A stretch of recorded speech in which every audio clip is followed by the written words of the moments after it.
What's up, everybody, and welcome into the 24/7 Sports College Basketball Show. I'm your host, Adam Finkelstein. Pretty soon, I'm going to be joined by Isaac Trotter and Travis Branham. Here's what we're going to be breaking down here. It's in August, so the recruiting period is behind us. A little bit of a slow time, so we're going to start to fast forward towards the college basketball season. What we're going to do is we're going to look back at some of the five-star prospects who didn't quite live up to the hype last year and see what the chances are that they take a ginormous step forward this year in their sophomore campaign. We'll break those guys down. Then we are going to talk about some other players, many of them sophomores as well, who could be on the verge of a breakout season. Last but not least, we'll bring Travis Branham in, and we're going to break down the latest recruiting intel and keep you ahead of the curve in terms of knowing what's coming up on the recruiting wire. So without further ado, I'm going to bring in Isaac Trotter. Help me talk some college basketball. Trotter, what's going on, man? Doing well. It's always fun to talk hoops in the middle of August. I got to watch the Team USA, and then they played Brazil today, so I'm ready to rock and roll. All right, great. So here's what we are going to talk about. This is the Tell Fink Why He Was Wrong segment. We are going to talk about the five-star freshmen from last year's, meaning the 2023 recruiting class, who didn't necessarily live up to that hype. But we're going to try and figure out if it's late or if it's never. Are those guys going to come around this year? So I got four names I want to throw at you because a lot of these guys are already in the NBA. Some of them didn't quite live up to that. The first one, though, is Elliot Kdo. Obviously, he went to North Carolina, put up 7 points, 42% from the field. Listen, the big thing, I think it's pretty obvious, was the three-point shooting. Shot 19% from three-point line. And he averaged less than a made three per every 2 games, 0.3 made threes per game. So obviously that is very problematic. What are your thoughts about Elliot's chance to rebound for a very breakout sophomore season? Well, I think it's interesting just how it ended, right? With how Alabama dorked him in the NCAA tournament. And that's going to fuel anybody when you're played that type of coverage on you, where they just basically ignore you and dare you to take shots. So I think a bounce back season for Elliot Kdo is coming. And honestly, there's a lot of pressure on him to be ready to go and take his game to new levels, because this North Carolina backcourt has a chance to be special. And Seth Trimble is a guy who I was a huge fan of, and they got him back, and they're able to go into the recruiting trail and get a Ian Jackson, and they bring back RJ Davis for year 5. There's a lot of pressure on him to be able to be that guy for this backcourt and get the ball where it needs to go, make good decisions in pick and rolls. And then obviously defensively, North Carolina is going to need a lot from him at the point of attack, because if he isn't up to the snuff defensively, they can easily insert Trimble to go along with Ian Jackson, to go along with RJ Davis, and try to go that way. Because, North Carolina obviously has a little bit of positional size questions so far this year. So he has to be awesome defensively if he wants to reach his full potential. So it's not just shooting with him. It's a little bit of everything. And I'm confident in that year 2 breakout for a guy that seriously is really, really talented, and playing with RJ Davis certainly helps too. All right. But it's a lot to do with the shooting, right? I mean, it's a lot to do with the shooting. Here's what I'll say about Elliot in the shooting. I thought that his confidence got shook last year. There were mechanical things going on with his release that I never saw in high school. The kind of things that don't happen unless you get the shanks, so to speak, as if you're a golfer. All of a sudden the swing's just not coming out the same. Sometimes that can happen to shooters. It happens more than we talk about. I think Elliot got the shanks a little bit last year, quite honestly. He's got to get that right. He's got to be able to make shots. He's got just spot up, space the floor shots. But this was someone in high school who I thought had a projectable shooting stroke, who was going to be able to make not just stationary spot up shots, but maybe even a 3 off the dribble if somebody goes underneath the pick and roll. I think all of that is very possible for him, but he's got to get that confidence back. He's got to get the rhythm back. As we said, under 20% from the 3-point line, less than a half a made 3 per game. That's just not going to get it done from a floor spacing perspective. I know they've got shooters coming in, but the thing that I will say about Elliot, though, and I think the metrics back this up, I thought North Carolina was a better team with him on the floor last year. I thought he made the game easier for RJ Davis, to put RJ off the ball and allow him to just focus on scoring.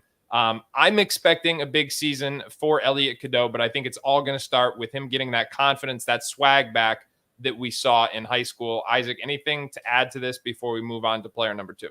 No, I think that makes a lot of sense. And again, it's just like finding creative ways to use him in best ways possible. And I think early season is going to be huge for him because we know how confidence is with your jumper. And if you have one game, just one game where you knock down a couple threes, that can kind of change the course of the season. Suddenly, like, hey, you're really aggressive now. And you just kind of become a completely different player really early in the season.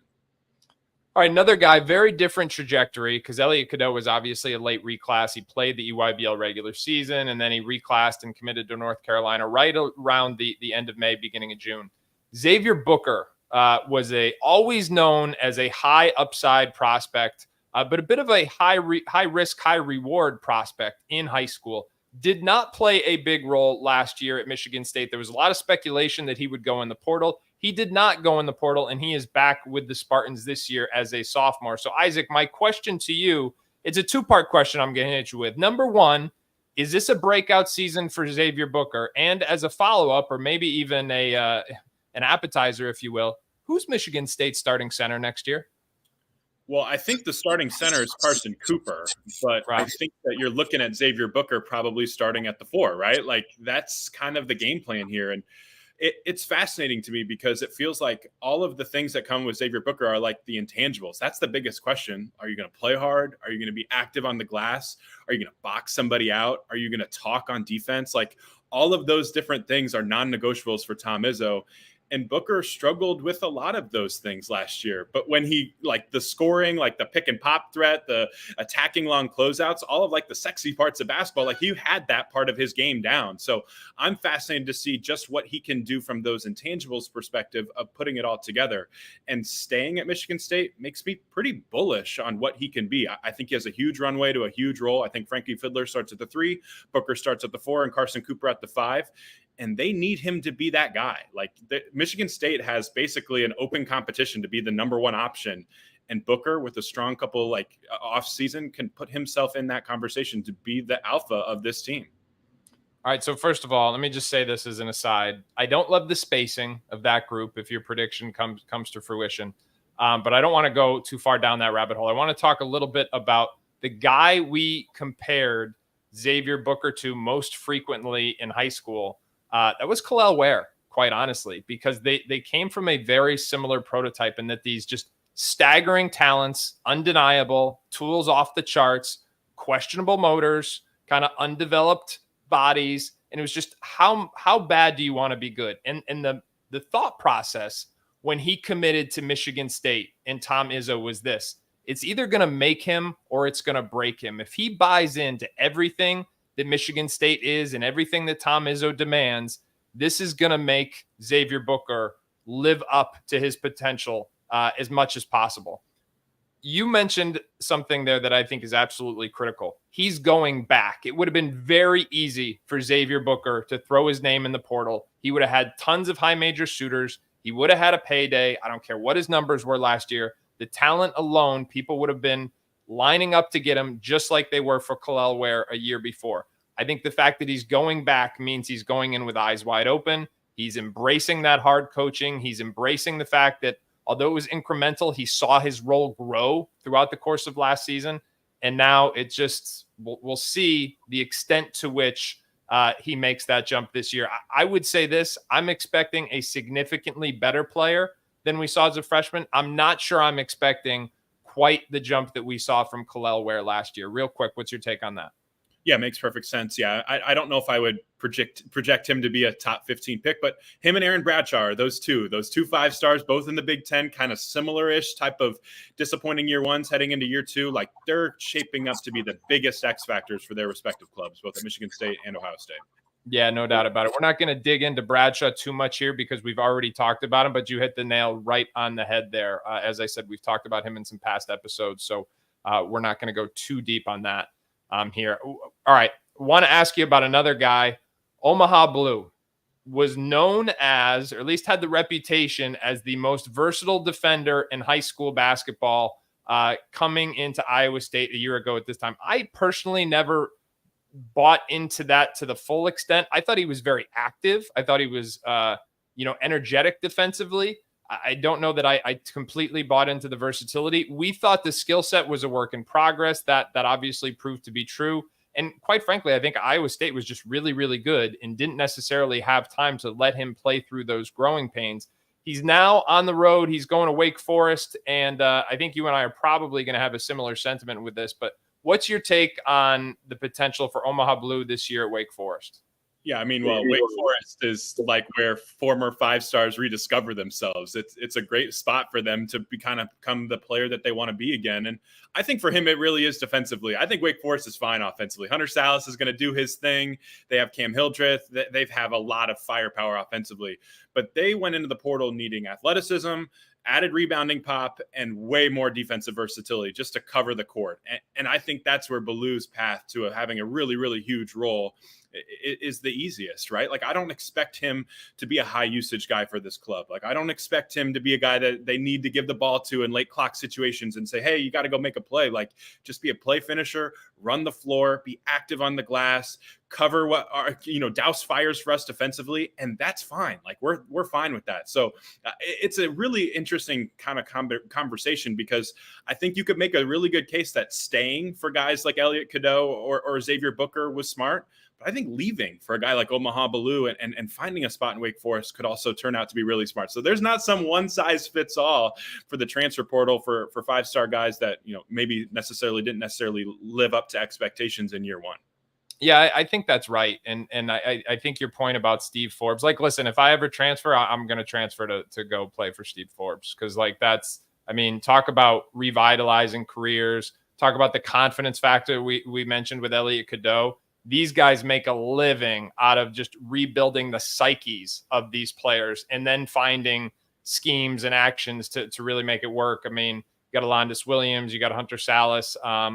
Blue's going to be interesting. I think a key for him is going to be incremental progress on the offensive end of the floor. Defensively, he's got to do what he does and everything you just said. Offensively, he's always been a guy who wants to show the progress. He wants to shoot threes. He wants to show you he can face up. I suspect he's going to be allowed a little bit of a runway to do that, but I think the amount is the key there. Okay, you want to take 1, maybe 2 threes a game, so be it, but you got to do what you do best. I'm a big believer in him having a much better sophomore season. As I said, I think this is what Steve Forbes does best. He rebuilds the psyches of these players who just did not have the freshman season. They anticipate, figures out a way to maximize them in his scheme. I'm expecting a big year out of Omaha Blue, but as a secondary threat behind that backcourt, because Cam Hildreth, real quick sidebar, best player nobody's talking about in college basketball, but I digress. What else? Anything else on that? Well, here's the other thing, too. Wake Forest is going to try to win the ACC. In order to win the ACC, you have to beat Duke. Who's guarding Cooper Flagg? Omaha Blue. Like that. That's a big piece of his value to this group this year. All right. Moving to Arkansas, because DJ Wagner, I mean, we've been talking this story for a long time. DJ Wagner was the number 1 ranked prospect in the national class for longer than any other player in 2023. Of course, didn't finish within the top 5. Just started to plateau a little bit in that last senior of high school. And then he had some growing pains this year at Kentucky. And I'm just going to say this. It wasn't for a lack of opportunity. I mean, Reed Shepherd, Rob Dillingham, those guys were the lottery picks. But I think it was very clear from at this time last year, like John Calipari intended to give DJ Wagner every opportunity to be good. It was just hard to deny that Shepherd and Dillingham ended up being the guys on that team. Now, fast forward to Arkansas. I'm going to phrase this to you, Trotter, like I did the Xavier Booker question. Do you expect DJ Wagner to have a breakout season? And by extension, who's Arkansas's starting point guard?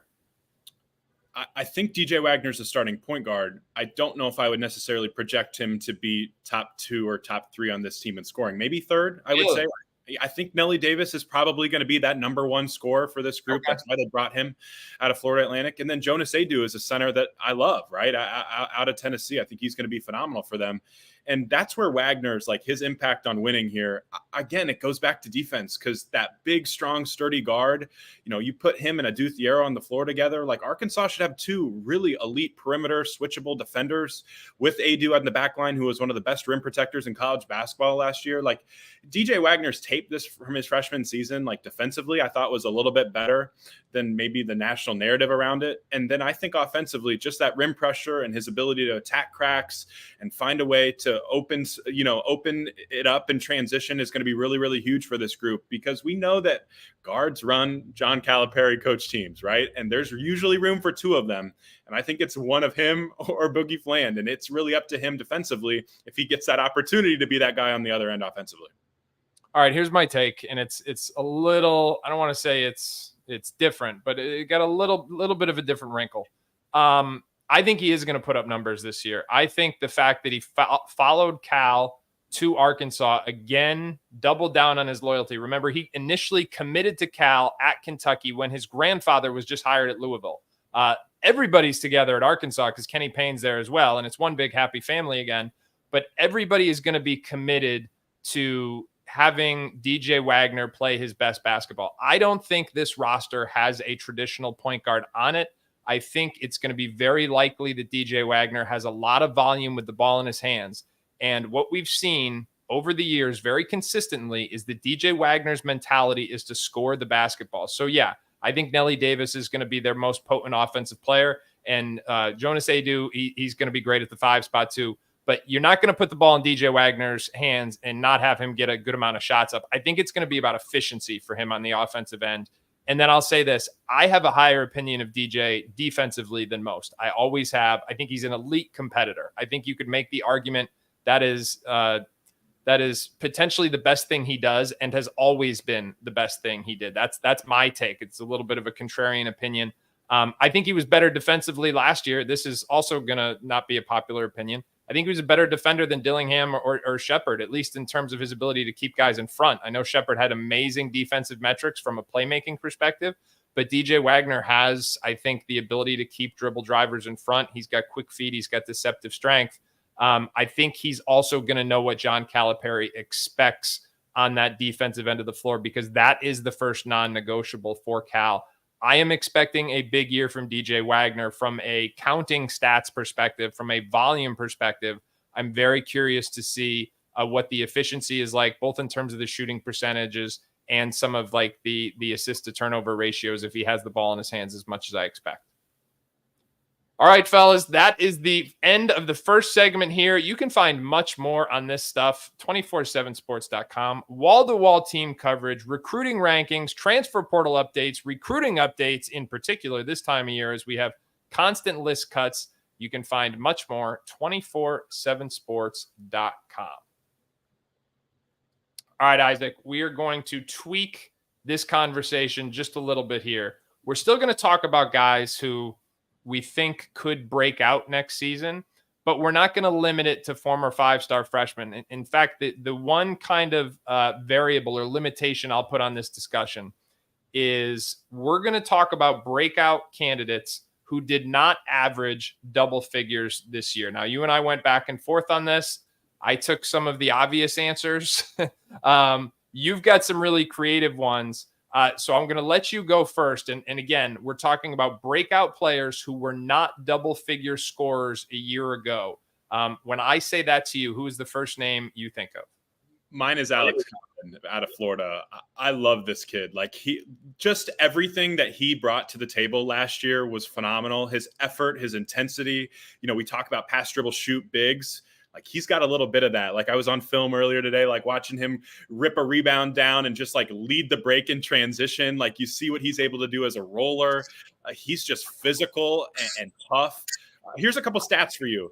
Florida's defense last year, 11 points per 100 possessions better with Condon on the floor, and team shot just 51% at the rim when he was at the 5. So Florida's going to have a 2 big lineup. I think Condon's going to be their second best player this year behind Walter Clayton Jr. Like, he's going to be a big-time contributor for a front court that looks a whole lot different with Tyrese Samuel losing his eligibility, and then Micah Handlockton suffered just a terrible, terrible season-ending leg injury in the SEC tournament. So he's going to miss all the year, and that's going to really open the door for Condon to be, you know, a flat-out dude for Todd Golden. Quick follow-up question for you. I like their backcourt too. You know, we've got another FAU transfer. Elijah Martin's there, Will Richard, Walter Clayton. I mean, I think this backcourt, I just want to get your quick 10-second response to this, but I think having Condon to open the lane and do different things in the front court is important, but I think the backcourt is where this team could really differentiate itself. What do you think on that? Yeah, fascinated by how they, kind of live without Zion Pullen, who was phenomenal last year, first team All SEC. But Walter Clayton's going to be a big piece of this. Last year, he played more off the ball. This year, I think he's going to be their starting point guard, and we'll see how he navigates more of those on-ball reps. But I'm bullish on him too. Like year 2 breakouts out of transfers, like he was awesome in year 1. He's going to be phenomenal in year 2.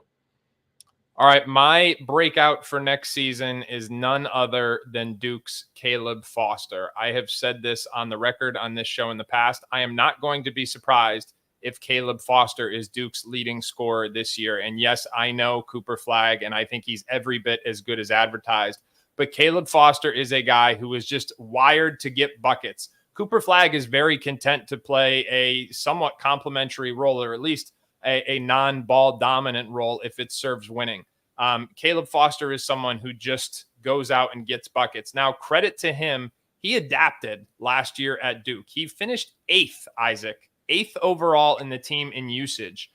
Still played 25 minutes per game before going down with that ankle injury in February. But I think you come back this season, you've only got him and Tyrese Proctor back from last year. Proctor, we've been waiting for him to have this kind of big ascension and live up to the hype. It has not happened yet. I'm not selling my Proctor stock, but I think when push comes to shove, especially early in the year when Flagg's just kind of getting his bearings and adjusting to every crowd chanting different things at him, I think Caleb Foster is very likely going to be the guy. And even if I'm wrong, even if Cooper is the number 1 option all year long offensively, I think Caleb is still number 2. I expect him to put up big numbers for Duke next year. What do you think? Yeah, this is a great call. I love this. He's also one of those guys where I think the numbers don't necessarily match the tape. Like if you look at his shots at the rim last year, I think he shot like 52, 53% at the rim.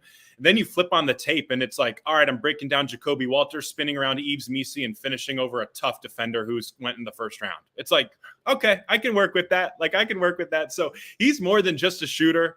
I think he proved that last year. But I mean, you're also talking about a guy who I think we could probably pretty easily project him to shoot over 40% from 3-point range on high volume. But that off the dribble game that he has and getting to the rim and finishing through contact and over contact, I think is a bit underrated. And we're going to see a ton of it this year. All right, your second choice for breakout player of the year in the 2024-25 season is who? Yeah, let me stick with this theme of international white guys, right? Like, let's go Ben Gold out of Marquette. Arguably, maybe the best shooting big man in college basketball next year. He shot over 35% from 3-point range. Basically, all of his game was just stretching the floor from 3. So now Oso Ighodaro is off to the NBA, and Oso missed 1 game last year. And when Ben Gold got to step into that starting lineup, he took 8 threes in that game. Like, I think that's going to be a huge part of his game this year. And him and Cam Jones, that pick and pop connection for Marquette is going to be really, really fun. So he's got to add more to his game defensively. We have to see what else he can do. He's not really a post-up guy at all. They barely ever used him at that, but the dribble handoff stuff, the pick and pop stuff, his little reads off of those DHOs, it's all good stuff there. And I think he's poised for a huge, huge season. He only had a 14% usage rate last year. That's going to bump in a big time way. And we're talking about a guy who, like, at 6'11", like there were only like 2 guys last year at the high major ranks who were 6'11" and shot over 100 threes, and he shot 35% on them. So he's a big time sniper, and he's going to have a huge year for Marquette. I think Cam Jones is going to be one of the best guards in college basketball next year. I think we got like a sneak peek of it in the Big East tournament when Tyler Kolek went out. And I think you're going to see Chase Ross take a big step forward too. And I love the fit between Gold, who can space the floor and open up the lane, as you said, and then Chase Ross, who excels at getting downhill and kind of the inverted matchups that could allow Shaka Smart to play with. So I like that call. I think Ben Gold is going to have certainly a big year. All right, my second choice, and I'm going back to someone that I loved in high school, and that is Jaylen Low at Pittsburgh. Jaylen Low was, believe it or not, I was certainly wrong in this, he was my favorite freshman guard going into Pittsburgh last year. Bub Carrington made me look foolish for that, but I think Jaylen Low is going to reward the confidence I had in him. And let me just give you a sneak peek about how this works, and at least in our 24/7 internal process. Low is he's from Texas, and our own Brandon Jenkins, he really gets the ball rolling in the state of Texas. He's got that state on lock from a recruiting perspective. So he saw him earlier, more frequently than I did. I got to dig into him at the Peach Jam before his senior year in high school. And I loved everything about him. The fluidity, he's so smooth. He's got skill. He's got feel. Just got a ton of game and instincts. Now, last season, he got derailed to start the year at Pittsburgh. What would their year have been like if he were healthy from day one? How would that have impacted the dynamic with him and Bub? We're never going to know. But I think this year he's coming in. He knows the ball is in his hands. He knows he's the primary guy. The talent has been clear to me since he was in high school. I'm expecting a huge breakout season this year from Jaylen Low. First round pick. Ooh. He's got I mean, you know me. I don't put that label on anybody this far out. But in my draftables universe, he would be early, like maybe first round candidate. I think that's not out of the realm of possibility. 2 years in a row with a pit guard could go in the first round. That'd be a pretty cool storyline. Yeah, no doubt about that. And he's going to be the quarterback. Like the ball's going to be in his hands, and he's going to have, because they lose Blake Hinson too.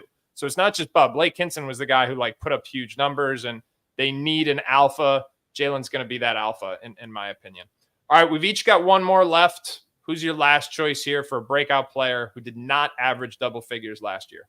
Yeah, well, the portal has a big say on this one, and mine's Matias Krivas out of Arizona, and they lose Umar Ballo into the portal, but I think they might have a chance to be better with Krivas now getting a chance to really run a platoon next to him and Toby Awaka out of Tennessee. And Krivas just super big and super physical, 7'2", 260 pounds. We know the history of big men under Tommy Lloyd. He's really fluid on the block. You see him be able to finish with his left hand, with his right hand, play finishing, just a huge like target for some of Arizona's awesome guards to find. And Arizona's really going to be elite defensively, I think, with Krivas on the floor. Like, again, last year at times, Arizona's defense struggled just because that deep drop coverage allowed shooters to get really good looks when Umar Ballo was on the floor. Well, when Krivas is in the game, like they can be a little bit more dynamic with that. I think he is a true elite, drop coverage defender, but I think they can do a little bit more with the KJ Lewis chasing over screens and Jaden Bradley chasing over screens and Krivas just anchoring in the middle of the paint. So I'm really bullish on him defensively. Like, I also think the underrated part about him, he's a 77% free throw shooter. So he gets to the line a lot because he's an awesome offensive rebounder and just puts a lot of pressure on the defenses at the rim. But when he gets fouled, like, he's going to knock down his free throws too. So that's also maybe projectable for him to potentially start making some threes down the road too. So I think he's going to be awesome. Like maybe the raw numbers don't necessarily look quite as good from a big picture perspective because he might only play 20, 22, 24 minutes a game while he's sharing time with Awaka. But I mean, here's another guy where I wouldn't be surprised if he goes in the first round next year. Like he's that good. He's a really, really good prospect. All right. Good stuff. I've got no rebuttal. I like it. My third guy, I'm taking a little bit of a flyer here on this because I don't love his immediate role from day one. Jibri Stevenson at Alabama. I think that he has got a very similar DNA to what made Noah Clowney such a breakout player in Nate Oates' system. Size, skill, package with enough athleticism to do some work at the rim. Let me tell you about Jibri Stevenson's shot diet last year. Took 101 threes, 54 shots at the rim, and 3 total mid-range shots. So this guy is tailor-made for the way Nate Oates wants to play. Now, as I said, my concern, and really my only concern, is are there going to be enough minutes? Because with everything that Alabama did in the portal and with Cliff Omoruyi coming in, with Grant Nelson returning, if they are committed to playing those two guys together, I think that pushes potentially Stevenson off the bench.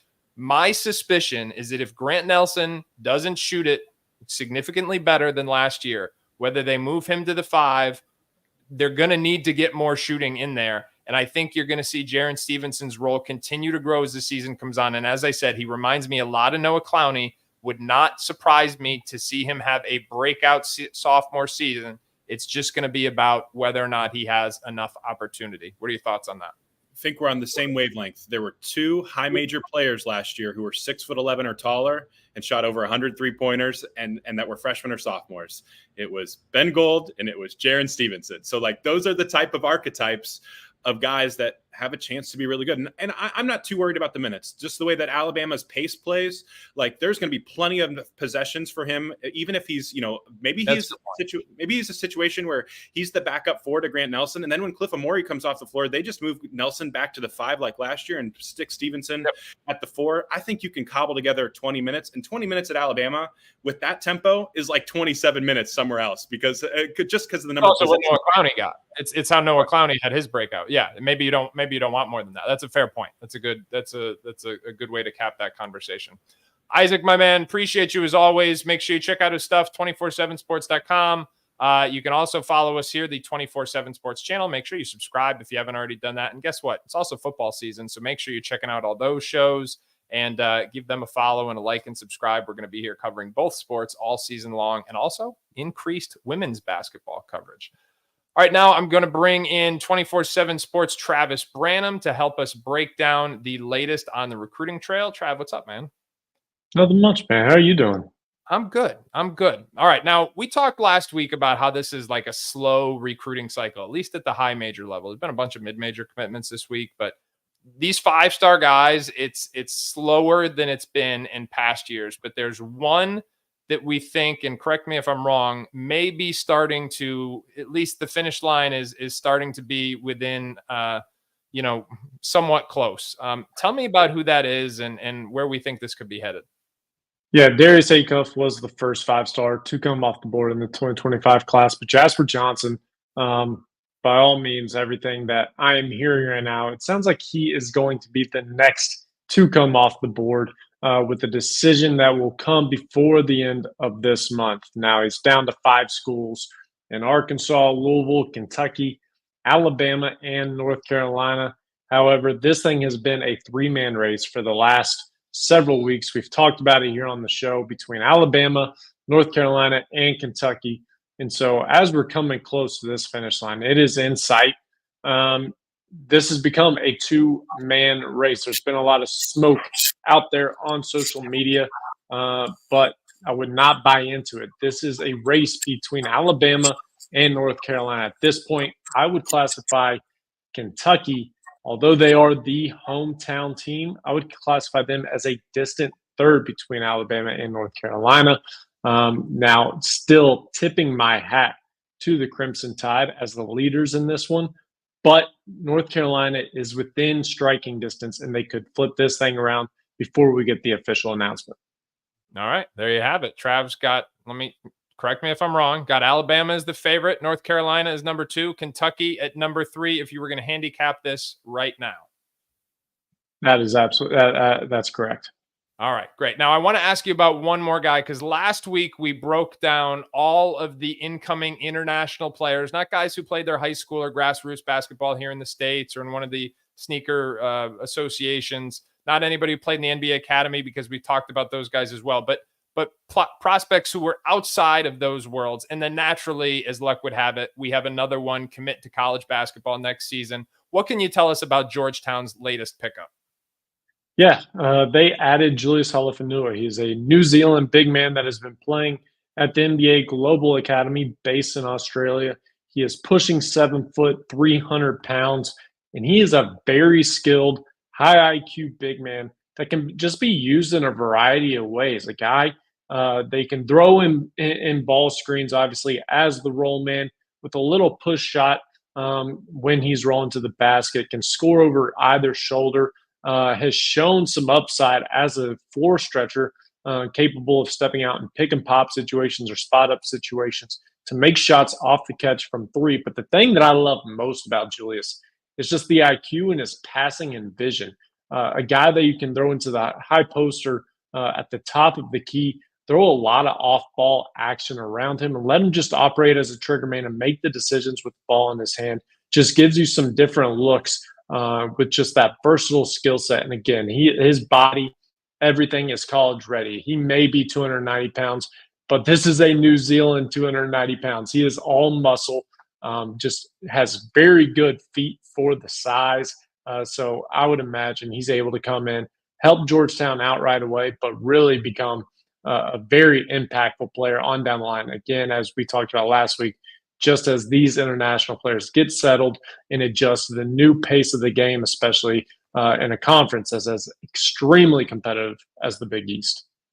Trav, let me ask you this, because Ed Cooley also has Thomas Sorber coming into that freshman class. So you're talking about two big men who now rank within the top 65 incoming freshmen in the country. Is the expectation for Georgetown fans that we are going to see a platoon type system? That's something that Isaac has written about over on both CBS Sports and 24/7 Sports. Is the expectation that these guys are going to platoon each other, or is there a way that they can complement each other on the play together at the same time? Although I suspect that might be easier offensively than defensively. Yeah, I would say this is going to be a shared role by committee between these two. Obviously, both are going to have a learning curve being freshmen, one coming from over in Australia. Playing them together, you could play as a two big men lineup, but again, you're going to be shrinking your floor, although you'll be getting a lot of size and physicality down in the post. Sorber, a high energy, high motor big man that can score on the block. He blocks shots, rebounds his area. And similarly, Julius would also be a big time rebounder. It'd be very difficult for opponents to get those second chance points and extra possessions throughout the course of a game. But to me, just both of them being freshmen, I would be looking at this as a play by committee. Yeah, I just don't know which one of those guys guards a four. And even if you go zone, one of them's got to be able to close out on the wing and try and recover. I think that's tough. So I think you're probably right. It is more of a platoon system. It is worth noting that Georgetown did go big game hunting for a 5-man in the portal. Didn't necessarily get that starting quality big, but a heck of a contingency plan from them to go the international route and strike an NBA Academy product here who we expect to come in and be ready to play. As always, Trav has all the goods from the recruiting trail. As he said, be on the lookout for a Jasper Johnson commitment sometime potentially in the near future. You know where to find him and all of that recruiting news, 247sports.com for wall-to-wall team coverage, recruiting rankings, recruiting updates, transfer portal updates. We've got it all there all the time, 247sports.com. And as always, thank you for watching the show. We'll look forward to seeing you again next week.